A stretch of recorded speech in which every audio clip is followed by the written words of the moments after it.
Hey everyone, today we're going to decode the secret handshakes of the internet, network ports. I'm talking about the invisible doorways that make literally everything you do online, from sending a quick email to streaming a movie, actually possible. I mean, have you ever really stopped to think about it? How can your computer be sending an email, loading a website, and downloading a file all at the same time? It feels a bit like magic, right? But it's actually this incredibly organized system of digital communication, and it all boils down to something called a port number. Okay, so here's the best way to think about it. Imagine your computer's IP address is the street address of a giant apartment building. Well, every single app on your computer that needs the internet is listening at a very specific apartment number, and that's the port. This makes sure that when a website shows up, that data goes straight to your web browser and not, accidentally to your email client. All right, first up, let's dive into the protocols that let us basically remote control other computers and shuffle files around. These are absolute must-know tools for network pros and really anyone managing servers. So this is Telnet on TCP port 23. It's awesome in theory. It gives you a command line on a remote computer. Super useful. But here's the giant glaring problem. Using Telnet is literally like shouting your username and password across a crowded room. Everything, and I mean everything, is sent in plain text, totally unencrypted. And that is exactly why we now have SSH, or Secure Shell, on TCP port 22. It does the exact same thing as Telnet, giving you that remote command line, but that S for secure, yeah, that's the game changer. All your communication is encrypted and totally safe from prying eyes. So yeah, the choice here is a total no-brainer. Telnet is completely insecure and just not recommended for any modern network. SSH is the encrypted, industry-standard solution. This is a perfect example of why knowing which port you're using is so important, because honestly, your security completely depends on it. Okay, so what about moving files around? Well, FTP, the file transfer protocol, is kind of the OG. It's a bit quirky because it actually uses two ports. TCP port 21 is for sending commands like, hey, show me the files, and then port 20 is used for the actual data transfer itself.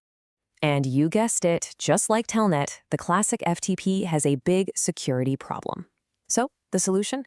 SFTP, or Secure File Transfer Protocol. It gives you all the file management power of FTP, but it wraps everything up in that nice, secure encryption that we get from SSH. And this is a really cool little detail.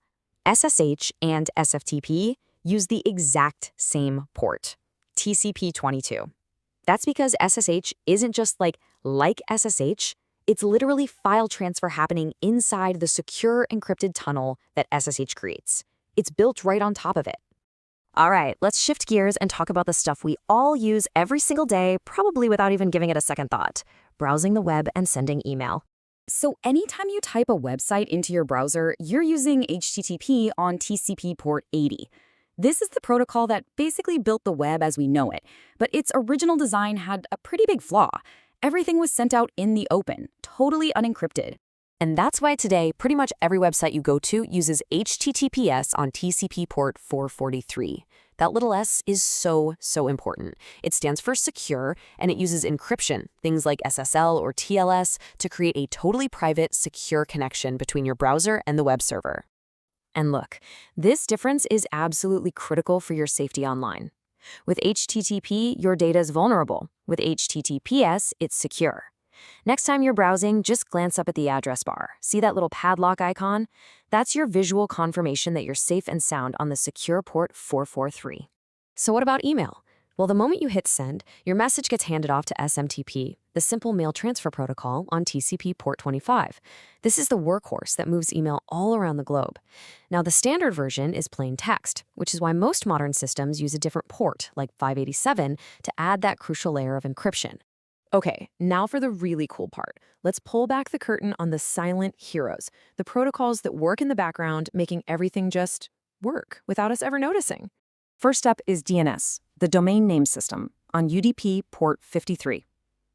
And you might notice, hey, that's our first UDP port. What's that about? Well, here's a quick way to think about it. TCP is like a certified letter. It checks to make sure everything arrived perfectly. UDP is more like a postcard. It's way faster because it just sends the info, which is perfect for a quick lookup like this. DNS is the internet's phone book. We remember names, but computers need numbers, IP addresses. DNS does that translation for us in a flash. Okay, so where does your device even get its address to begin with? That's the magic of DHCP, the Dynamic Host Configuration Protocol.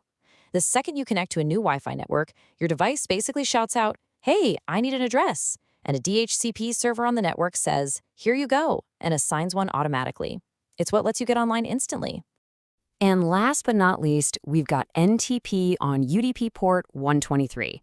You ever wonder how your phone, your laptop, and your tablet all have the exact same time, right down to the millisecond? That's NTP. It's the network's official timekeeper. And this is more than just a convenience. It's absolutely critical for security. Imagine trying to figure out a security breach by looking at log files from a dozen computers. If their clocks are off, it's a nightmare. NTP makes sure they're all perfectly in sync. Phew. Okay, we've thrown a lot of numbers and acronyms at you. So let's wrap this up and talk about why any of this actually matters. Look, knowing this stuff really does empower you. It helps you make smarter security choices, like always making sure you're on HTTPS. It helps you troubleshoot problems. If something's not connecting, a blocked port could be the culprit. And honestly, you just have a much deeper appreciation for the secret language that makes our entire digital world go round.